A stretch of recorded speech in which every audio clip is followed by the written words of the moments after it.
はい、今日はみょうがの佃煮紹介していきます。みょうがという野菜はもうどんどんできるんですよ。とってもできる。こういったね、茎付きの状態でね、大袋とか大パックとかで売られるんですよ。茎だけのね、ものとかもあります。茎だけ集めたやつ、すごい安い値段で売ってるんで、そういったものをね、活用するために、佃煮を今日はね紹介していきたいと思います。用意する材料、今日はねみょうが 100g ぐらいかな、この茎付きのやつ買ってきました。それからね、うまみ入れるのに、鰹節使っていきます。茎だけのみょうがでも大丈夫です。もう佃煮にしちゃうんでね、風味が立ってればいいかなと思います。それから調味料的には、醤油、みりん、酒、それからね砂糖、この辺を使っていきます。詳しいことは概要欄ご確認ください。それではね早速作っていきます。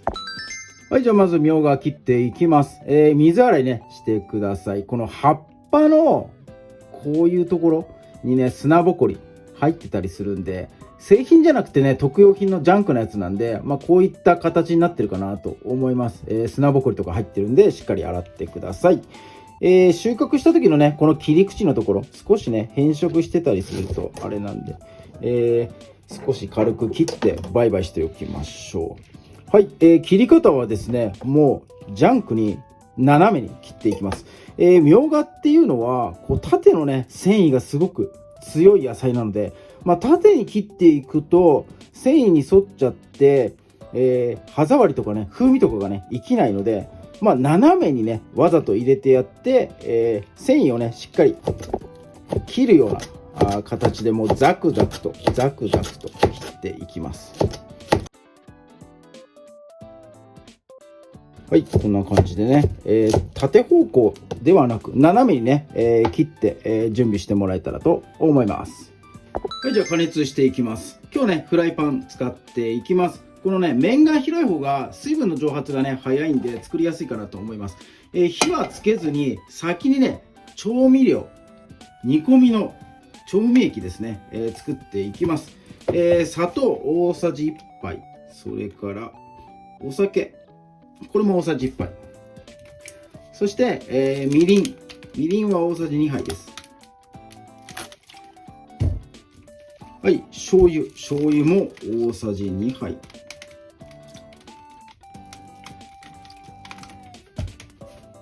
ここにね、うまみの素、鰹節入れていきます。そして、お水をね、100ml 入れてやってください。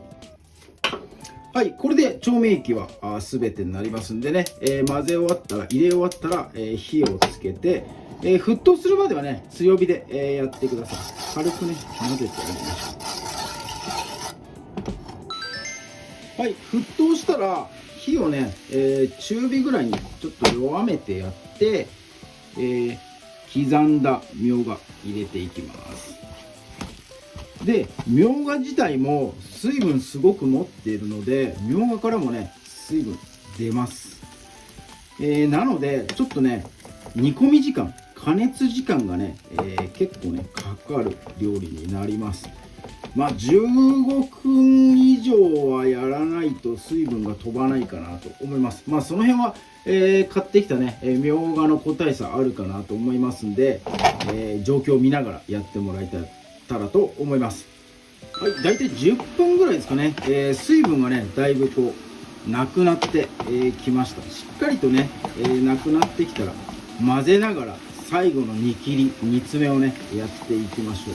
もうここから先はね、自分の好みの水加減というか具合で、止めてもらえたらいいかなと思います。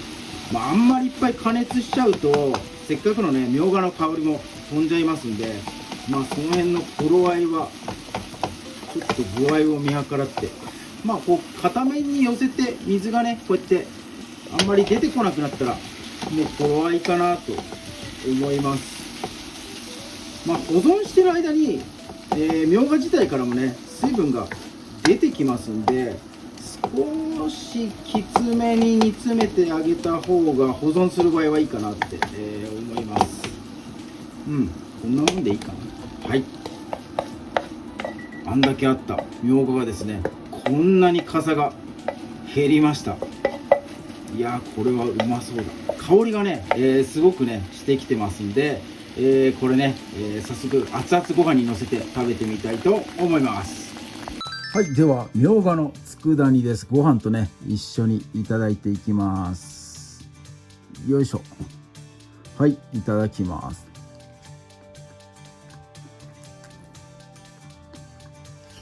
み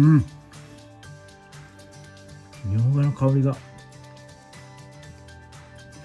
すごい広がる。しっかりとですね、まだシャキシャキの食感も残ってて、こうみょうがのねいい部分っていうのがしっかりと引き出されています。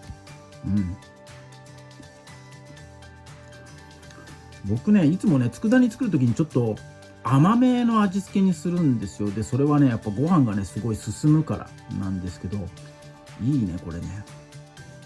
甘い味付けとこのみょうがの香りがめちゃめちゃマッチしてうまいですこれ。ぜひともですね、みょうがの特用袋、大袋とかね、茎だけの部分とかね、見つけたらですね、ぜひとも買ってみてチャレンジしてみてください。今日も動画最後まで見ていただいてありがとうございます。いいね、グッドボタンとチャンネル登録、ぜひともよろしくお願いいたします。